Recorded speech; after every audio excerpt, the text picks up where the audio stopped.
City India news Telugu.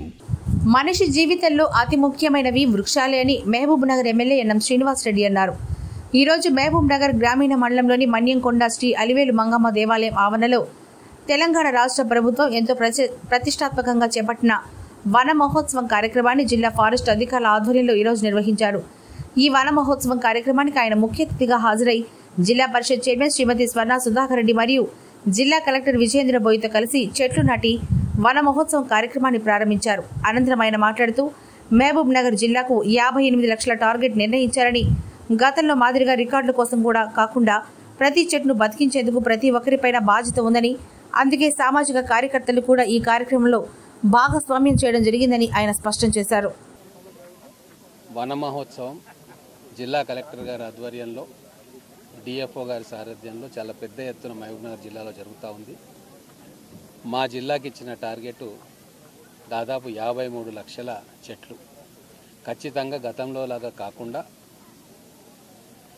పెట్టిన ప్రతి మొక్కను సంరక్షించుకునే బాధ్యత ప్రజాప్రతినిధులుగా మేము, అలాగే అధికారులుగా జిల్లా యంత్రాంగం మొత్తం కూడా చాలా చిత్తశుద్ధితోటి ఆ మొక్కలను కాపాడుకుంటాం.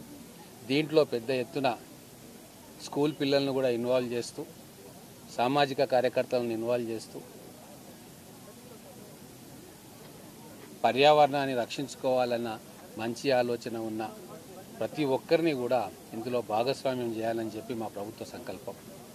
అందులో భాగంగానే ఖచ్చితంగా మన మహబూబ్ నగర్ జిల్లాను మొత్తం తెలంగాణలోనే అటవీ సంపద విషయంలో ఉన్నతంగా తీర్చిదిద్దాలని చెప్పి మా అందరి సంకల్పం ఉంది. కొత్తగా వచ్చిన కలెక్టర్ గారు కూడా ఈ ప్రోగ్రాంను చాలా సీరియస్గా తీసుకొని మానిటరింగ్ చేయడానికి కూడా ఒక అధికార వ్యవస్థను ఏర్పాటు చేయాలని చెప్పి అనుకుంటున్నారు. ఆ అధికార వ్యవస్థకు మా తరఫున పూర్తి సహాయ సహకారాలు అందిస్తూ మా చైర్మన్ గారు కూడా ఉన్నారు. వారు కూడా మొత్తం జెడ్పీ యంత్రాంగాన్ని అన్నింటినీ కూడా మొక్కల సంరక్షణ కోసం విధి విధానాలు ఎట్లా రూపకల్పన చేయాలని చెప్పి వారు కూడా ఆలోచన చేస్తారు. ఒక్కటి మాత్రం మేము చెప్పదలుచుకున్నాం, ఈ సంవత్సరం నుంచి తూతూ మంత్రంగా రికార్డుల కోసం చెట్లు నాటే కార్యక్రమం ఉండదు. ఖచ్చితంగా నాటిన ప్రతి చెట్టు కూడా పెరిగి పెద్దదై ఈ ప్రాంతం వాసులకు నీడనియాల. ఇక్కడ వర్షాలు వచ్చేటట్టుగా చెట్లు పెద్దగైతే ఖచ్చితంగా ఇక్కడ రైతులకు కూడా మేలు జరుగుతుంది. ఇక్కడ చుట్టుముట్టున్న గ్రామాల రైతాంగానికి కూడా నేను చెప్తా ఉన్నా, చెట్టును కాపాడుకోవడం అనేది ప్రతి రైతు తప్పనిసరిగా చేసుకోవాల్సిన పని.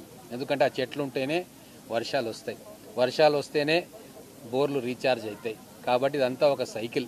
ప్రతి ఒక్కరు కూడా చిన్నపిల్లల కాడ నుంచి 6 ఏళ్ల పసిపిల్లల కాడ నుంచి 60 ఏళ్ల వృద్ధుల దాకా అందరూ కూడా పర్యావరణ రక్షణ కోసం, అడవులను పెంచుకోవడం కోసం, చెట్లను సంరక్షించుకోవడం కోసం తలా ఒక చెయ్యేస్తేనే మన పాలమూరు హరిత పాలమూరుగా ఒక నందనవనంగా మారుతుంది. దానికి మీడియా కూడా సహాయ సహకారాలు అందించాలని చెప్పి ఈ వన మహోత్సవం జరుగుతున్న సందర్భంగా మీ అందరికీ